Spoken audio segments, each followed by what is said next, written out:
Salah satu hadis yang menunjukkan keutamaan bulan Zulhijjah adalah hadis yang disebutkan oleh Imam Bukhari dan diriwayatkan dari sahabat mulia Ibnu Abbas radhiyallahu anhu. Rasulullah sallallahu alaihi wasallam bersabda, "Ma min ayyamin al-'amalu salihu fiha ahabbu ila Allah min hadhihi al-ayyam, يعني أيام العشر.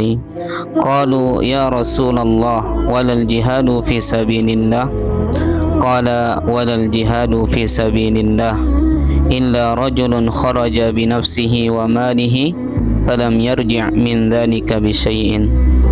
Yang artinya Rasulullah sallallahu alaihi wasallam bersabda, tidak ada hari di mana amal soleh padanya lebih dicintai oleh Allah daripada hari-hari ini, yakni 10 hari pertama bulan Zulhijjah.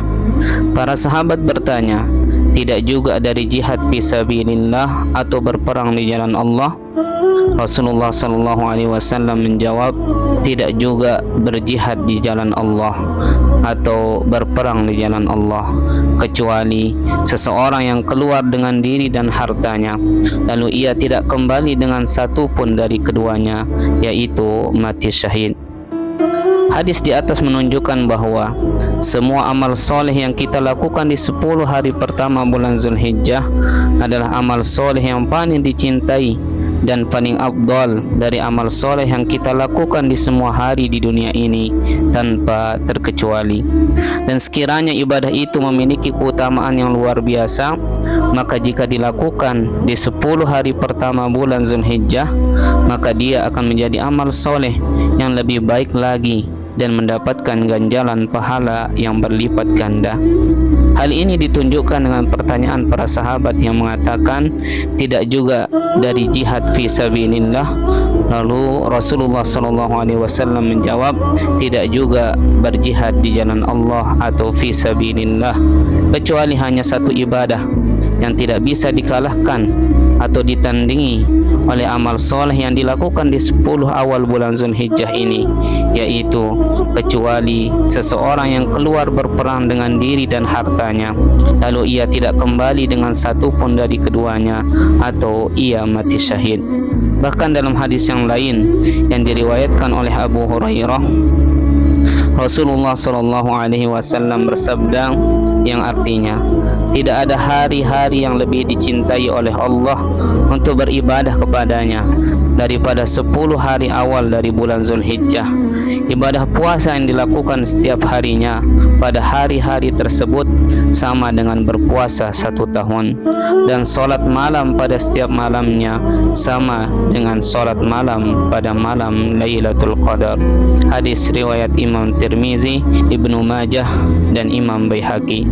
Lalu ganjaran pahala yang seperti apa lagi yang Allah perlu janjikan untuk kita agar kita bisa bersemangat ibadah, terlebih di 10 hari awal bulan Zulhijjah ini, bulan di mana dilipat gandakannya pahala orang yang beramal soleh. Bahkan dalam riwayat yang lain dari Ibnu Abbas radhiyallahu anhu, Rasulullah sallallahu alaihi wasallam bersabda, wal amalu fihinna yudha'afu 700 dhi'fin. Dan amal soleh yang dilakukan di dalamnya, yakni bulan Zulhijjah, dilipat gandakan sampai dengan 700 kali lipat. Jika di hari biasa Allah subhanahu wa ta'ala melipat gandakan pahala orang yang berpuasa tanpa batasan, lalu bisa kita bayangkan bagaimana jika kita bisa berpuasa full 9 hari di awal bulan Zulhijjah.